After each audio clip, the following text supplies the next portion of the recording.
اب تیسری بات حدیث پاک سے دلیل دیتا ہوں۔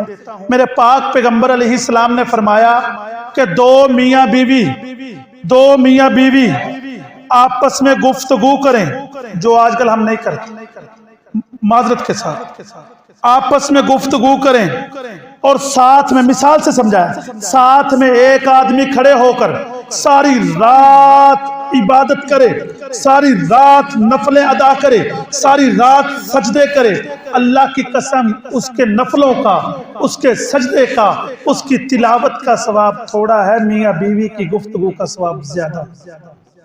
کسی نے بتایا آج تک؟ یہ چیزیں سیکھنے والی۔ گھر اسی طرح، ہمارے گھر ٹوٹتے ہیں، تربیت نہیں ہوتی، ہمارے گھر ٹوٹتے ہیں، کسی نے بتایا نہیں ہوتا، ہمارے گھر ٹوٹتے ہیں، کسی نے سمجھایا نہیں ہوتا کہ بیٹا تیری آنے والی زندگی ہے، جو تیرے گھر میں آ رہی ہے وہ بھی کسی کی بیٹی ہے، حضور کے طریقوں کے مطابق زندگی گزارنا، اللہ کی قسم سدا سکھی رہو گے۔ اور بیٹی کو کہنا، جتنے بھی لوگ بیٹھے ہیں، اللہ جتنے بھی بیٹیوں والے ہیں، ہر ایک کے اللہ نصیب اچھے فرمائے، اور جن کی بیٹیوں کی شادیاں ہو چکی ہیں، اللہ ہر ایک کے نصیب اچھے فرمائے، ان کو اپنے گھروں میں شاد و آباد فرمائے۔ لوگ مسائل لے کر آتے ہیں، مسائل پوچھتے ہیں، مولانا مسئلہ یہ ہے، بیٹی ہماری دوسرے گھر میں بیاہ کر گئی، اور جس کے ساتھ ہم نے بیٹی کو بیاہا، جس کے ساتھ ہم نے اس کی شادی کی، آج وجہ یہ ہے ہماری بیٹی سکھی نہیں ہے، ہماری بیٹی دکھ میں رہتی ہے۔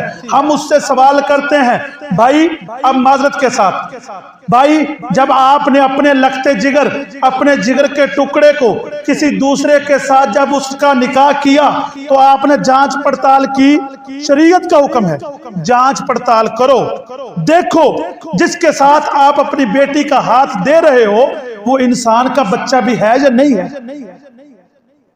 نہیں جی، ایسے بھی ہمارے پاس مسئلے آئے کہ اپنے سگے بھتیجے کو، باپ بیٹی کا اپنے سگے بھتیجے کو اپنی بیٹی کا ہاتھ دے رہا ہے، اور سارے زمانے کو معلوم ہے کہ وہ بھتیجا شراب پیتا ہے، سارے زمانے کو معلوم ہے کہ وہ بھتیجا، اس کی مجلس غلط ہے، اس کی محفل غلط ہے، لوگ بدماشوں کے ساتھ تعلق ہے، غلط لوگوں کے ساتھ تعلق ہے۔ معذرت کے ساتھ تو کوئی میری بات کو محسوس نہ کرے، مسائل سمجھانا ہماری ذمہ داری ہے، خدا را توجہ کیا کریں۔ جس کے ساتھ ہم اپنی بیٹی کا نکاح کر رہے ہیں، اس کی جانچ پڑتال باپ کے ذمے ہے، جانچ پڑتال باپ کے ذمے ہے۔ پھر رونا روتے ہیں، مولوی صاحب تویز دے دو ہماری بیٹی سکھی ہو جائے۔ بھائی تویزوں سے کام چلتے؟ اپنے پاؤں پہ خود کلہاڑی مار لے۔ جو آدمی خود زہر کا پیالہ پی لے، اس کے لیے بددعا کرنے کی ضرورت ہے؟ بولو نہیں نہ ہے۔ جس نے خود زہر کا پیالہ پی لیا، اب اس کے لیے کوئی بددعا کرے کہ اللہ کرے تم مر جائے، اللہ کرے، اس کے لیے بددعا کرنے کی ضرورت نہیں ہے۔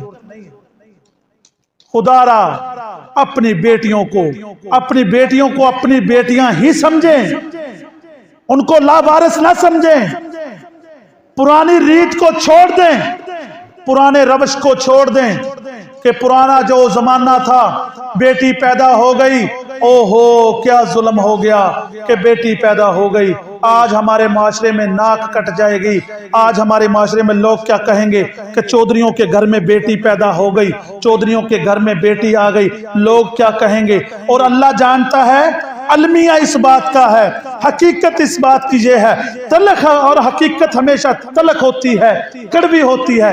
بیٹا پیدا ہو لڈو بنائے جا رہے ہیں، بیٹا پیدا ہو مٹھائیاں بانٹی جا رہی ہیں، اور بیٹی پیدا ہو جائے کوئی مٹھائی نہیں بانٹتا، کوئی لڈو نہیں بانٹتا۔ وہ بھائی کیوں؟